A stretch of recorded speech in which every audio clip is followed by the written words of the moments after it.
யார் அடிச்சாங்கன்னு தெரியல சார். அவனதான் கண்ணை கட்டி விட்டு அடிச்சிருக்காங்க சார். நேற்று மேல கூப்பிட்டு போனாங்களா சார், அப்ப வந்து கண்ணை கட்டி துப்பாக்கியெல்லாம் காட்டி மிரட்டினாங்களா. அவன் நீங்களே கொலை பண்ணிட்டு கட்டிய குத்தி குத்தி எடுத்திருக்கிற, அதான் துணியை மூட்டை கட்டி நீ வீட்டுக்குள்ள வச்சிருக்கிற அப்படின்னு கேட்டு மிரட்டுறாங்க. துப்பாக்கியை காட்டி அவனை கேஸ் ஒத்துக்க சொல்றாங்க. திருப்பூர் மாவட்டம் பல்லடம் அருகே ஒரே குடும்பத்தை சேர்ந்த மூவர் தோட்டத்திலேயே வெட்டி படுகொலை செய்யப்பட்ட வழக்கில் குற்றவாளியை பிடிக்க முடியாமல் போலீசார் திணறி வருகின்றனர். இதனிடையே இந்த குற்றத்தை பொய்யாக ஒப்புக்கொள்ளக் கூறி துப்பாக்கி காட்டியும் பணம் தருவதாகவும் போலீசார் தங்களை மிரட்டுவதாக குறவர் சமூகத்தை சேர்ந்த பெண்கள் புகார் அளித்துள்ளது ஜெய்பீம் படத்தை மிஞ்சும் அளவிற்கு அதிர்ச்சியை ஏற்படுத்தியுள்ளது.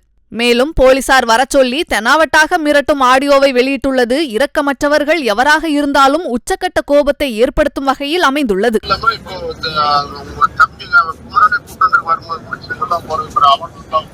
என் தம்பி குமரனையும் கூப்பிட்டு வருதுங்களா சார்?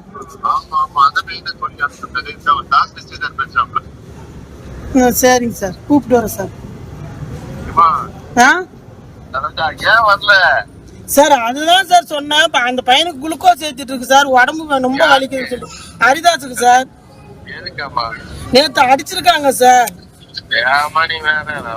ஏன் சார் பொய்யா சொல்ல போறான்? அவனை அடிச்சிருக்காங்க சார்.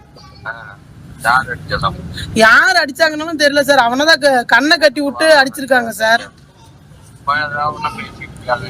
சார் அவன் அடி வாங்கினவன பொய்யா சார் சொல்ல போறான்? அப்புறம் வரும்போதே சார் நான் வரேன் சார் எனக்கு போன் பண்ணிட்டு சொல்றான். சரிடா நீ போனா வந்துடுறேன்னு சொல்லிட்டு சார். அத சார் நீங்க தாஸ்தரா சார்? நீங்க சார் அத நான் சொல்றது கேளுங்க சார். நேற்று மேல கூப்பிட்டு போனாங்களா சார், அப்ப வந்து கண்ணை கட்டி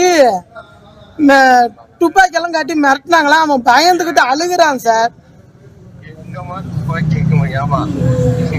அப்ப கண்ணை கட்டி விட்டுட்டு நீங்க துப்பாக்கின்னு சொன்னாங்க. துப்பாக்கின்னு தானே சார் நினைப்பான்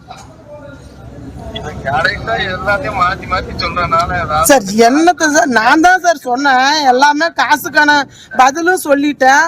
இந்த பைனான்ஸ் எடுத்திருக்கோம், சீட்டு விழுந்திருக்கு, நான் அவனுக்கு ஹெல்ப் பண்ணுவேன், நாங்க எல்லாம் ஒன்னாதான் போவோம்னு எல்லாம்.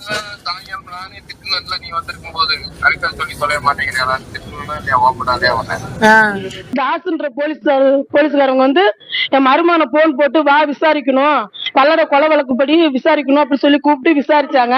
அவனும் ஒரு வாரம் ஃபுல்லா போயிட்டு தான் இருந்தோம்.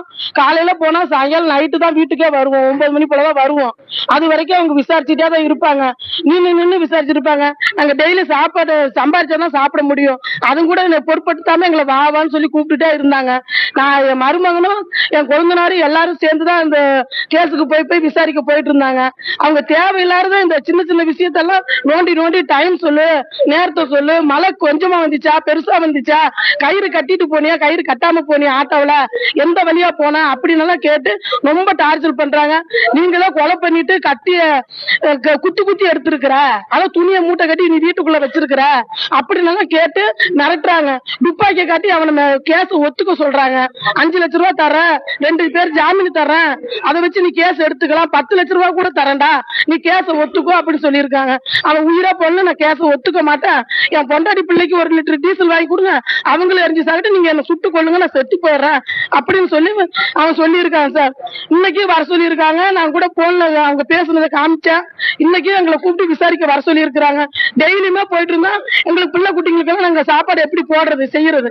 எங்க குறவர் சமுதாயம் சொன்னா எல்லாருமே எங்களை ஏன் கேவலமா பாக்குறாங்க. எத்தனையோ பேர் தப்பு பண்றவங்க இருக்கிற நேரத்துல நாங்க நல்லாதான் பொழைச்சிட்டு இருக்கோம். எங்களை ஏன் கேவலப்படுத்துறாங்க? நாங்க கோஆபரேட் பண்ணாம இருந்தாதான் கேட்கணும். நாங்கதான் கூப்பிடும் போதெல்லாம் போறோம் வரோம். அப்புறம் எதுக்கு சார் அடிச்சு விசாரிக்கணும்? பின்னாடி கையை கட்டி வாயை கட்டி கண்ணை கட்டி வச்சு துப்பாக்கி வச்சு மிரட்டி இருக்காங்க. எதுக்கு மிரட்டணும்? நாங்க தப்பு பண்ணோமா? உண்மையான தப்பு பண்ணவங்களை பிடிக்க முடியல உங்களால.